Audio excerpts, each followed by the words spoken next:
Okay, so the weekly news, and just to show you, we do still have some Brittany's. And come here, Deke, where are you?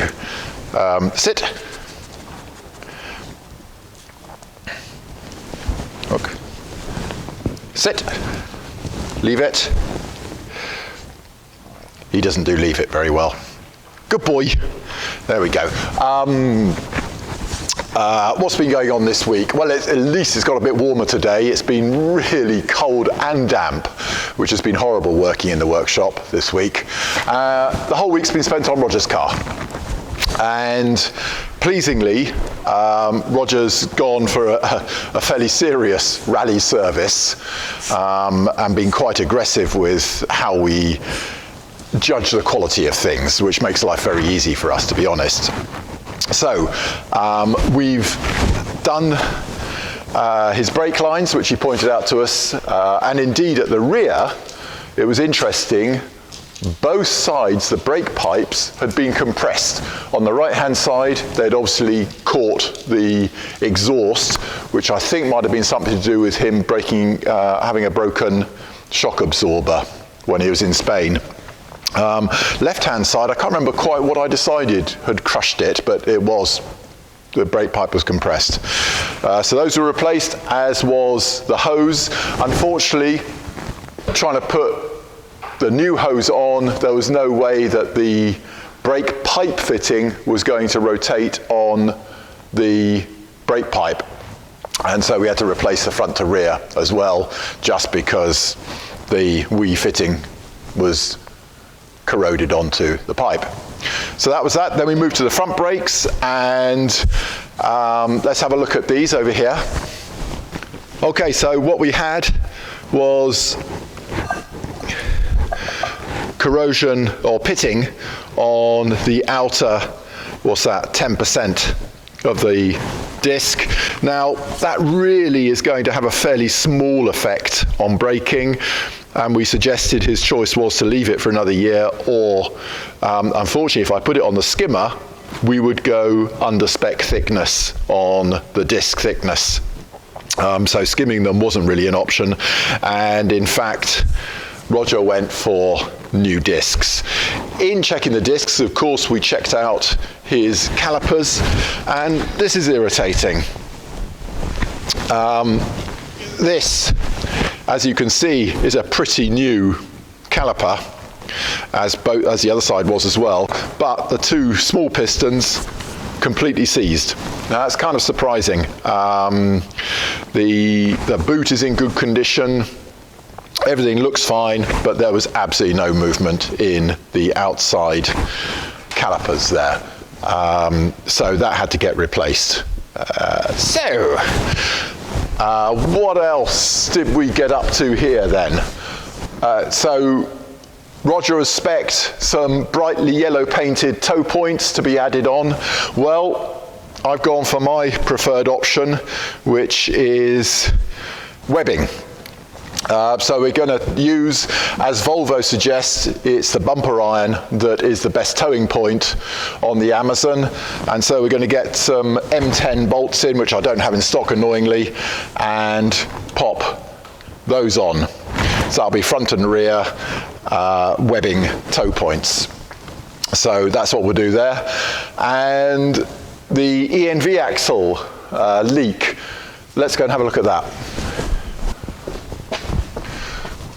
So we had a fair amount of oil. You can see from here how it's gathered over quite a period of diff oil, and it was in fact the pinion seal. So that's a new pinion seal on there, and that looks good now.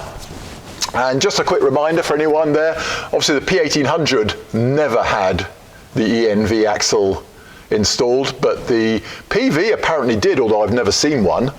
But the Amazon had quite a few ENV axles, and the obvious giveaway is the fact that we've got 10 bolts going from the front, and this whole cassette comes out of the axle complete, as opposed to the Spicer, which has bolts securing a cover at the rear, and all the moving parts are mounted within the axle itself. So ENV, a front-loading cassette, Spicer, you get at it by removing the rear cover off. So there we go, and there's our new brake pipes and hose, and of course our new fuel pipe as well. Good. And then yesterday I popped out to Richard Bensley at Competition Fabrications. I'm sure I've mentioned this before, but it's worth stating again, a gorgeous place to go. His creation of, I think there's a Miura in there right now that he's making a complete aluminium skin for. He does parts for Spitfire aeroplanes, just the most wonderful, proper machinists and coach builders operation there. Just extraordinary stuff that he does. And he is making replacement wishbones for us. So we can't get 140 wishbones anymore, and I'm beginning to run out of them. So what we have done is try to mimic it, and here we have the replacement for it. Let's just get this one out of the way first. This one is an ambidextrous one, so quite a useful thing if you're rallying in far-flung parts and want to carry one single spare wishbone, then carry this, and if you use, which we don't, the anti-roll bar, then this will fit either side.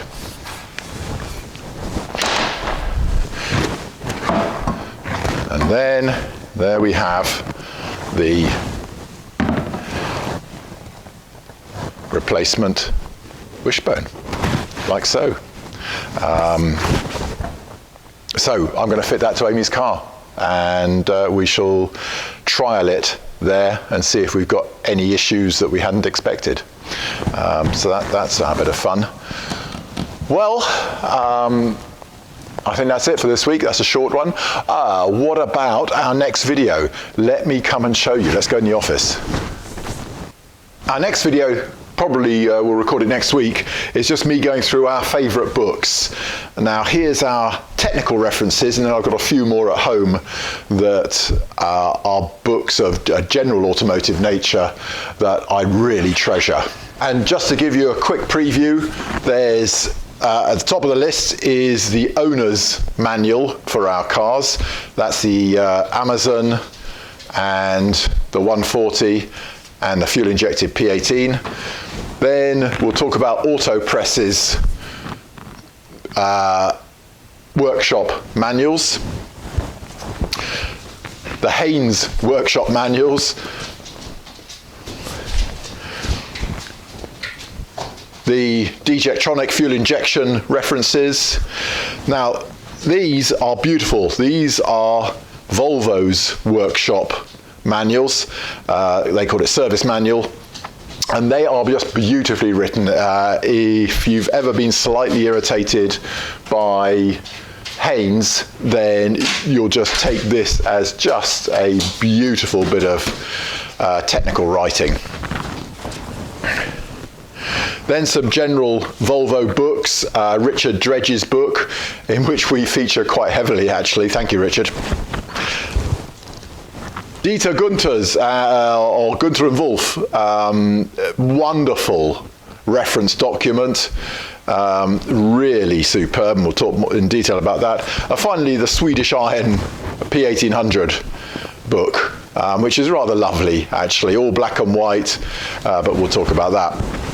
And then of course, there's the parts catalogues, which are, to me, essential if you're rebuilding your car, because every single item is shown in the exploded diagrams.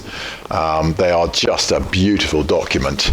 That one's a reproduction, and that 164 is a genuine workshop catalogue, parts catalogue. Okay, so that'll be next week's book review, and we'll see how we get on with that. Thank you. See you next week.